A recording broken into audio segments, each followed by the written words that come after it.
When we first met Daymeann, he told us that he was really unhappy. He couldn't sleep because of his constant worries of being left behind. He said for the past 4 years he'd become antisocial and was taking it out on his family and friends by pushing them away. I'm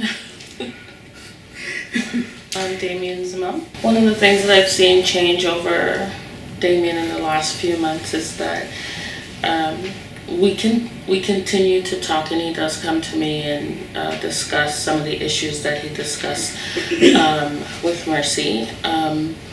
He's seeing the world more open. He's willing to step outside his comfort zone a little bit more, and he's really good at sharing the things that are bothering him. Like, he doesn't hold it in anymore.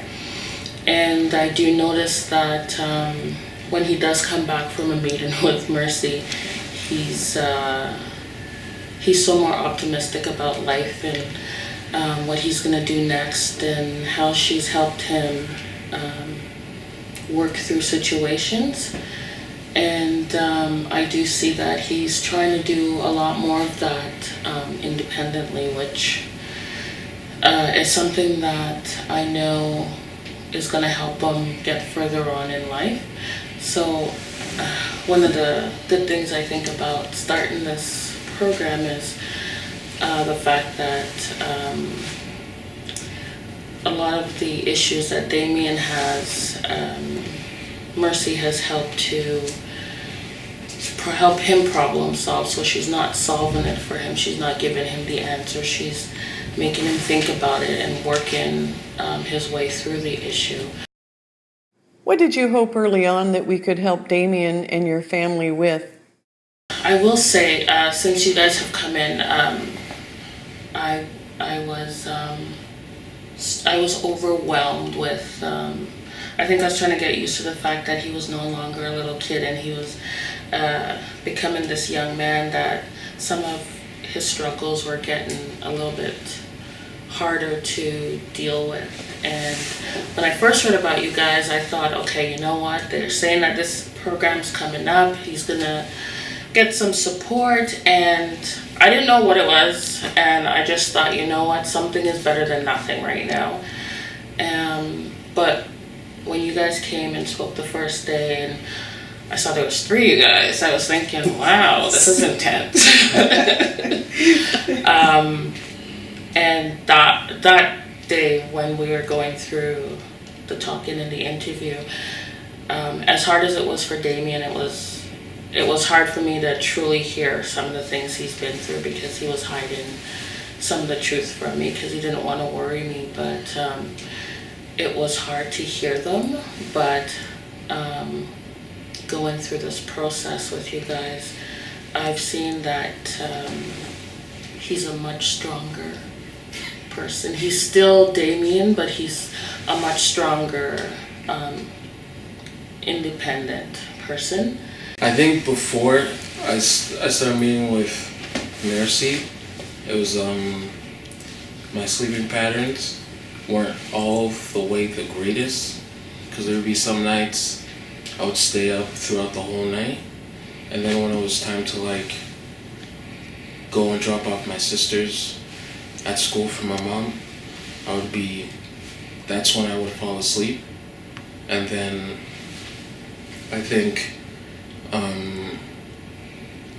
whenever I was supposed to pick up my sister and all that, I used to oversleep throughout the whole day. And then I knew it came to a point like where my mom, well, most of my dad, he didn't want me to sleep throughout the whole day because he thought I should be doing something and I needed to stop staying up all night. It was just I didn't have nothing to look forward to the next day, so it would have been no point. Daymeann got help to take a 4-week job skills program to prepare himself for work. When Mercy started coming along, I started realizing, like, when it came to job skills, like, I think I had like 2 or 3 weeks after I signed up to spare. So in that time, I like fixed my sleeping pattern, So like I had to stay up for like a whole 24 hours and then fall asleep at around 10 so I could fix it. And ever since then it's been a lot better.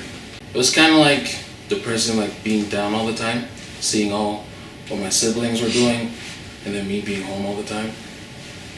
So kept saying to myself, oh, I'll go get a job, I'll go back to school. And I didn't really know how to do it because my mom was so busy with work and my little sisters that it was hard to ask her for help. So when she told me about she was bringing families for a secure future, I was really excited because I wanted to get the ball rolling so I could go back to school, find work, and eventually move out. That's the goal. Daymeann has been supported to apply to Humber's film and television program and is now doing academic upgrading with a tutor.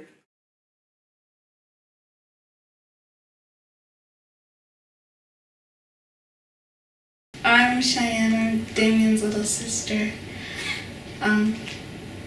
So a lot of things that have improved about Daymeann is that he likes to go out with different people because I've known his friend situation and I know it's really been making him depressed about stuff. So I'm glad to see him out and about with other new people and other friends.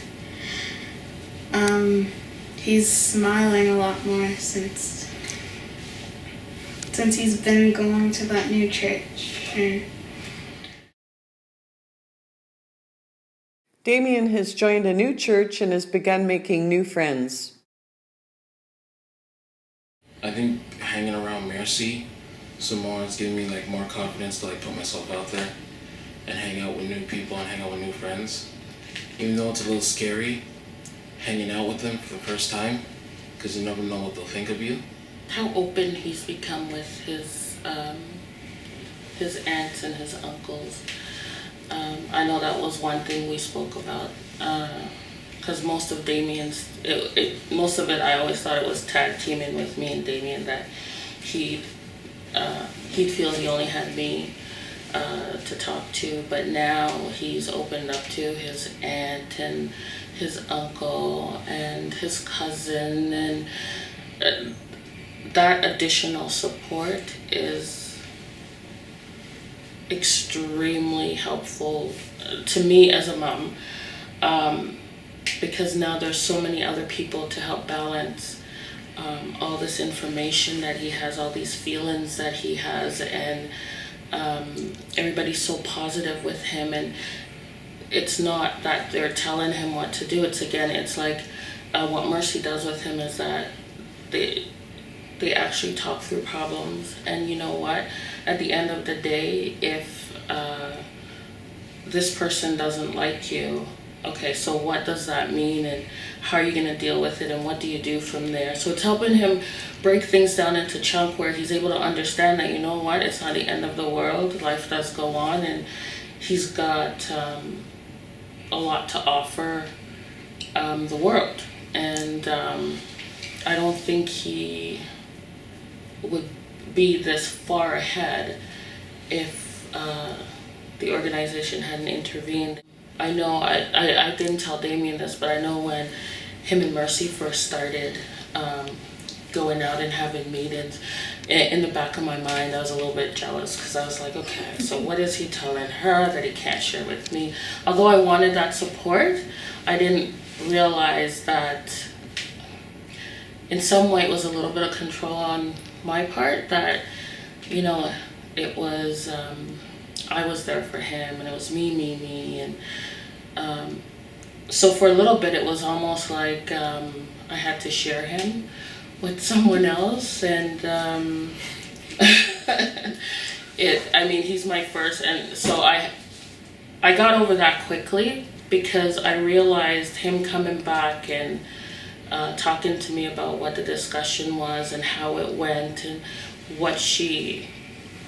how she offered him support, it was just another extension of the concept of extending out to family and friends and stuff like that. And then I started to realize that, you know what, it was also good for me, because a lot of my worries for him was worries. It was his worries that I was carrying as well, and I was also thinking to myself, okay, so, you know, we've tried these other things and it didn't work, and, you know, he's just gonna get depressed again. But I've seen such a huge turnaround in him, and you know, the idea now that when I say to him, do you want to go pick up the kids, as opposed to go pick up the girls, now there's a little bit of resistance. It's almost like, well, no, I don't want to today. And I have to take that and I have to say, okay, you know what? He doesn't feel like going today. He went yesterday, he went the day before yesterday, you know what, but the idea that he can now look at me, trust me enough to say, you know what, Mom, today's not a day for me to go, and that's a whole new thing for him. I always think of it now, I think of it as it takes a village to raise, whether it's a child or a young adult or anything, it takes a whole village with people with different skills and to come in and make a difference. What do you see as the role of an independent facilitator? I think for me, I look at it as guiding hands. Not as some people may think a puppet, that they're pulling Daymeann strings, but I honestly think that it's it's almost like an invisible force to me. It's like there's somebody there who is guiding him to the goals that he's seeking, but they're guiding him with understanding that they have to respect him, that he is an individual, that just because he has a disability, he's capable, you can put expectations on him. So it's almost something like somebody holding you by the waist and just nudging you a little bit with pushing you to get the right answers yourself, getting you to work through it yourself. I don't see it as intrusive, because if it was intrusive, Daymeann wouldn't do it. He would not want somebody to have that much control over him. So when I heard about things from him as to how Mercy went about supporting him, it was, oh my God, somebody understands it. I want him to be independent. I want him to be on his own. I want him to be happy. I want him to have the goals.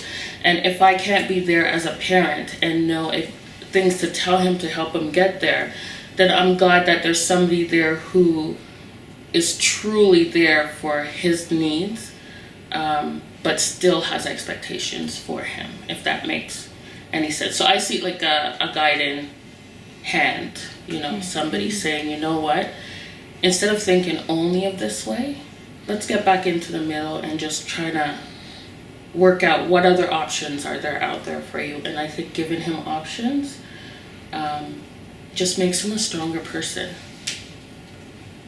Yeah. Right? Yeah. Yeah.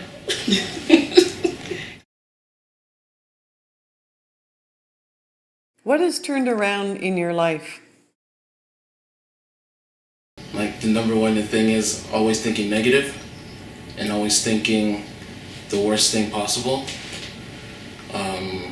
Like, for example, there's someone I'm hanging out with in 2 weeks for my birthday.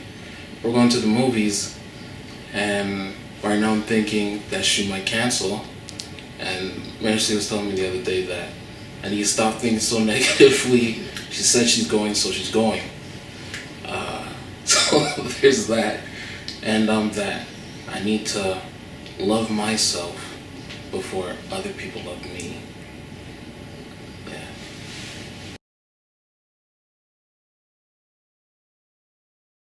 Over time, Daymeann has developed this boldness in him. What hopes do you have for Daymeann?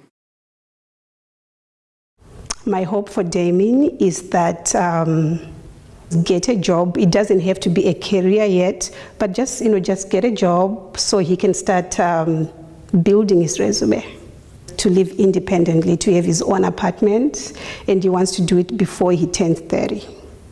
And Daymeann goes to church. He has made a lot of friends, and before Daymeann didn't really want to do things even with his family, but now he does go places. They go to the movies. Sometimes they go and watch football at one of the friends from church. So we had conversations over relationships and over fights with siblings and all that. So Daymeann one day, he called me. He said, "Mercy, I did it." And I said to Daymeann, "What did you do?" And he said, "I went into my brother's room. I didn't go in, but I just opened the door a little bit, and I said, 'Hey, brah, how are you doing?' And again, I asked Daymeann, I said, how did that make you feel?" And he said, "Great." The next day, Daymeann's brother asked Daymeann to go to the gym, and they went to the gym together. So now they have this relationship of brother to brother relationship, and Daymeann's brother is helping Daymeann in moving forward with job searching, things that make sense for Daymeann. Daymeann is now focused on getting a job and building relationships. His uncle helped him get started as a courier in Toronto delivering pharmaceuticals. He now has a dream of becoming a bus driver with the local transit company.